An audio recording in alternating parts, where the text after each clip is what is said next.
Assalamualaikum warahmatullahi wabarakatuh. A'udzubillahi minasyaitonirrajim. Bismillahirrahmanirrahim. Alhamdulillahirabbil alamin wassalatu wassalamu ala asyrafil mursalin sayyidina wa maulana Muhammadin wa ala alihi wa sahbihi ajma'in.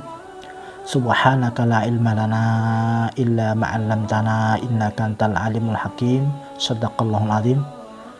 Rabbi shrahli sadri wa yassirli amri wa hlul 'uqdatam min lisani yafqahu qawli, amma ba'du. Bapak Ibu, saudara-saudara kaum muslimin muslimat, saimin saimat yang dirahmati oleh Allah, kita bersua kembali alhamdulillah untuk ngaji online di bulan Ramadan, tepatnya hari ke-19 tahun 1441 Hijriah. Harapan kita mudah-mudahan kegiatan ngaji dengan segala keikhlasan yang kita miliki ini akan mewasilahi kita semua bisa mendapatkan berbagai keberuntungan yang dijanjikan oleh Allah Subhanahu wa Ta'ala beribadah selama bulan suci Ramadan, mendapati rahmatnya, mendapati maghfirahnya, dan mendapati kebebasan dari siksa api neraka, dan kemudian mendapati Lailatul Qadar, dan pada akhirnya kita akan kembali kepada kesucian yang diridhoi oleh Allah Subhanahu wa Ta'ala.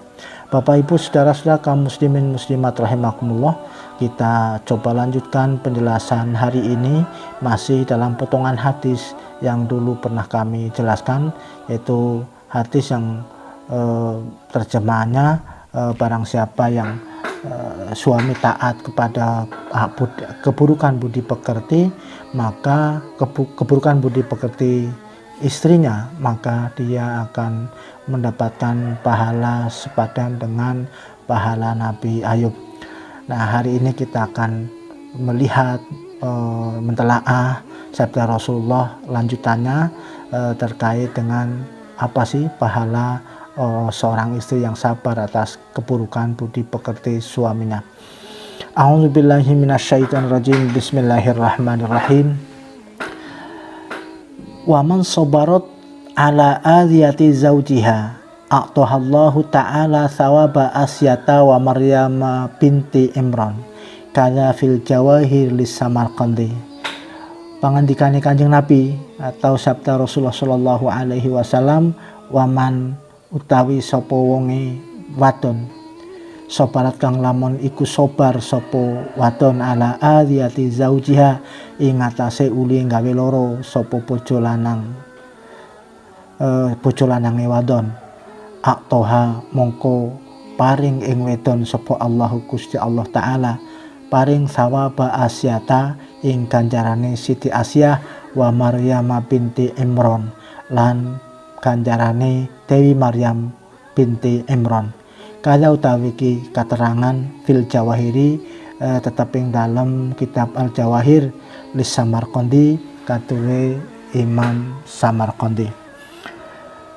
Bapak Ibu, saudara-saudara kaum muslimin muslimat, soimin soimat yang berbahagia, bahwa siapapun, kata Rasulullah SAW, siapapun perempuan yang bisa bersabar terhadap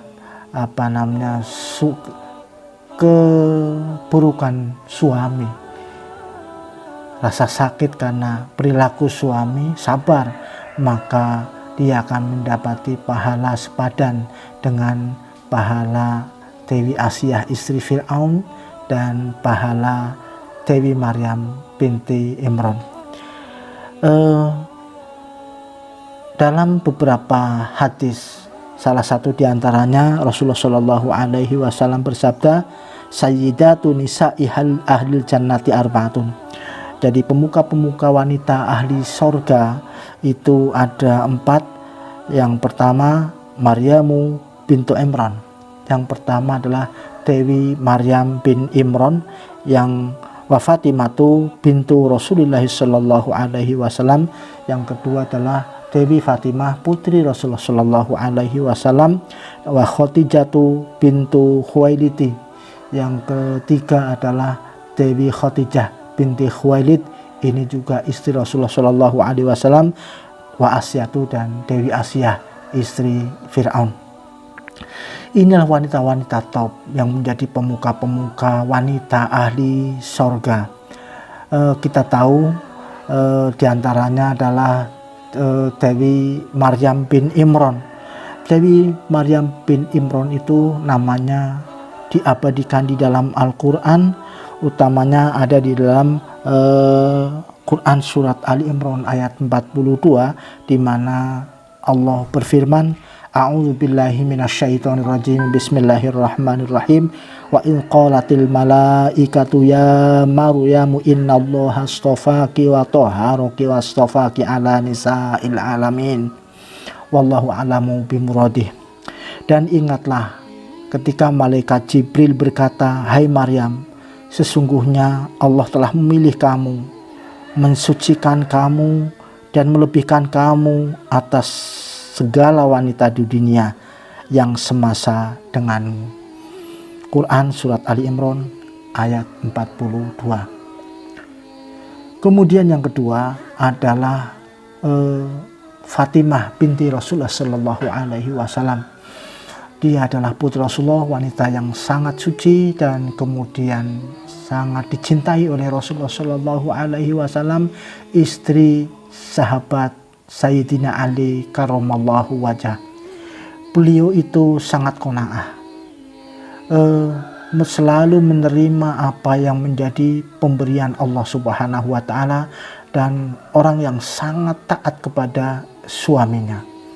Maka menjadilah dia itu adalah pemuka juga, menjadi pemuka wanita penghuni surga.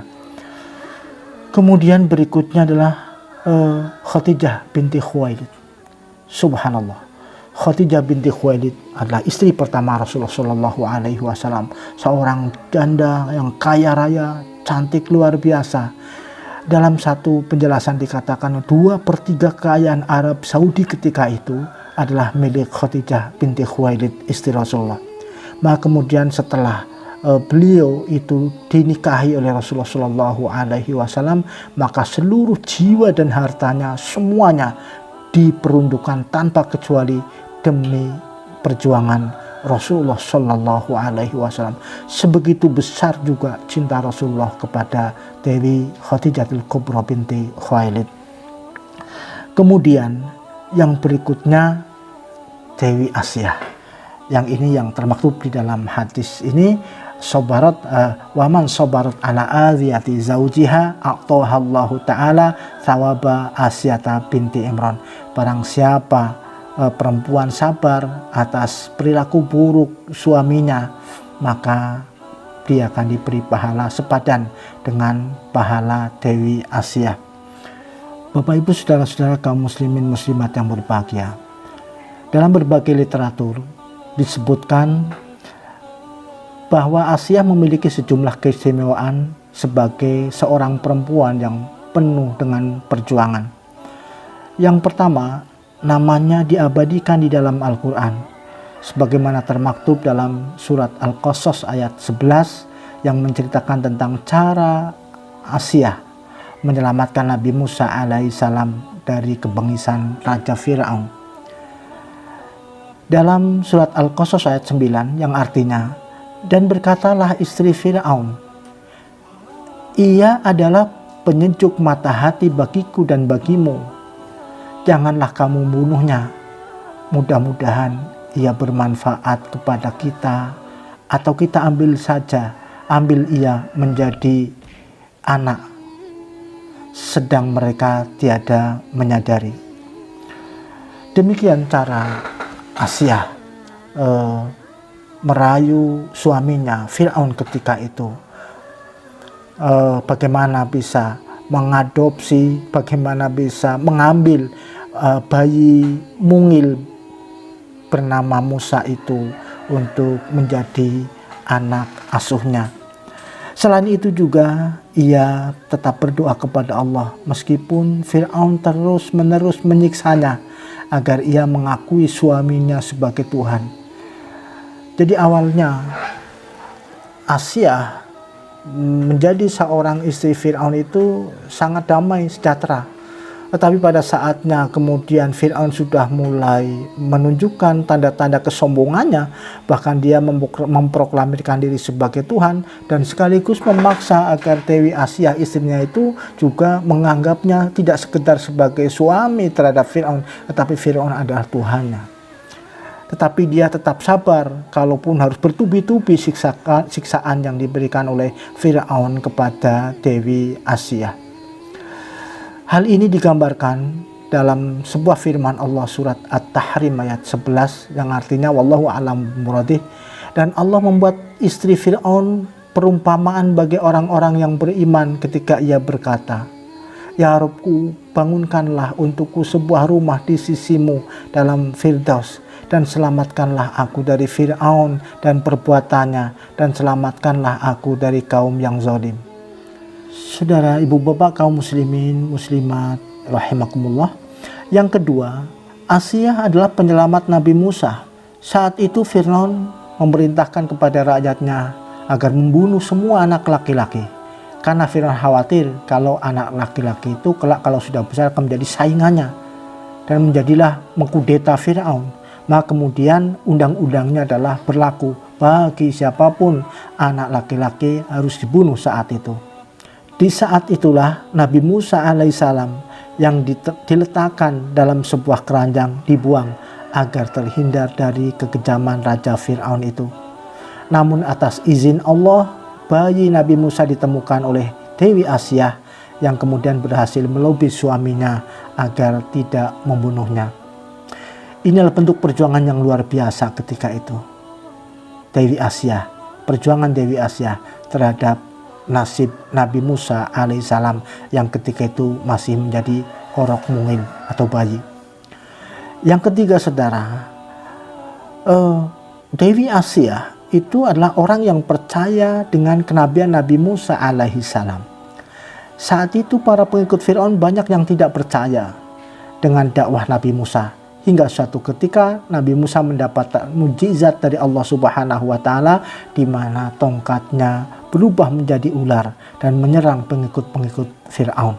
Di saat itulah Asyah makin yakin bahwa Nabi Musa alaihissalam adalah sungguh seorang utusan Allah Subhanahu wa Ta'ala. Mukjizat tersebut tertuang dalam firman-Nya, maka Musa menjatuhkan tongkatnya, lalu ketika itu juga tongkat itu menjadi ular yang sebenarnya. Terdapat di surat Al-A'raf ayat 107. Bapak Ibu yang saya hormati rahimakumullah. Yang keempat kehebatan Dewi Asyah adalah ia membawa iman sampai akhirat atau sampai akhir hayatnya. Hingga akhir hayatnya Asyah tetap beriman kepada Allah dan tidak mau mengakui Fir'aun sebagai Tuhan. Atas keimanan itulah Asyah mendapatkan jaminan surga sebagaimana disabdakan oleh Rasulullah dalam hadis awal tadi. Beberapa hal yang perlu kita pahami bersama, bahwa Dewi Asyah adalah seorang perempuan ahli surga atau pemuka wanita yang akan masuk surga. Beberapa kelebihan yang perlu kita pelajari bersama adalah dia memiliki iman yang membaja luar biasa dan tangguh di dalam menghadapi ujian, kalaupun itu harus berupa nyawa ancamannya, tapi dia tetap kekeh dengan keistiqomahan iman yang dimilikinya.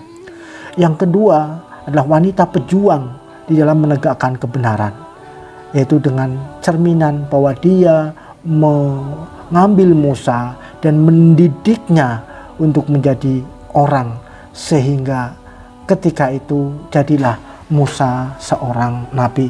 Kalaupun dalam proses kelahirannya itu pada saat itu ada undang-undang dari suaminya sendiri, yaitu Fir'aun, bahwa setiap anak laki-laki itu harus dibunuh. Tapi dengan kecerdasan dan kepiawaian Dewi Asyah ternyata bisa melobi, dan selamatlah akhirnya Nabi Musa sampai menjadi nabi. Kemudian yang berikutnya, kalaupun Dewi Asyah di dalam mempertahankan imannya itu dengan disiksa, dengan bertubi-tubi, tetapi dia tetap menjaganya, bahwa iman tetap dibawa sampai akhir hayatnya. Dan itulah apresiasi Allah Subhanahu wa Ta'ala terhadap Dewi Asiyah dan beberapa wanita yang telah kami sebutkan, sebagaimana termaktub dalam hadis Rasulullah Shallallahu Alaihi Wasallam, bahwa pemuka wanita ahli surga yang yaitu ada 4. Yang pertama adalah Dewi Maryam bin Imran, kemudian Fatimah binti Rasulullah, kemudian Khadijah binti Khuwailid, dan Asiyah binti Maryam. Dari kisah ini mudah-mudahan Allah Subhanahu wa Ta'ala mengajari kita semua, para istri itu, agar tetap sabar terhadap perilaku keburukan suami itu, dan kemudian menteladani apa saja yang semestinya dilakukan oleh perempuan-perempuan pembuka surga itu. Dia pada dunia adalah orang yang memiliki iman yang luar biasa, membacanya dibawa dengan kekeh sampai akhir hayatnya, yang kemudian mereka itu menggunakan seluruh harta bendanya itu untuk semata-mata membantu perjuangan kebenaran. Kemudian yang ketiga, dia adalah orang-orang yang memiliki kemampuan untuk bertahan dari setiap ujian yang datang. Itu saja barangkali yang bisa kita sampaikan. Mudah-mudahan dapat kita resapi bersama dan menjadikan kualitas para perempuan kita ini akan menjadi makin baik, imannya makin mantap, kerelaan berjuangnya luar biasa, dan semangat perjuangannya untuk menegakkan kebenaran itu betul-betul tetap istiqomah. Mudah-mudahan kita semua, putra-putri kita yang bisa menyabari itu semuanya, bisa meneladani apa yang diteladankan oleh wanita-wanita mulia, pemuka para ahli surga kelak. Wallahul muwaffiq ila aqwamit thoriq. Wassalamualaikum warahmatullahi wabarakatuh.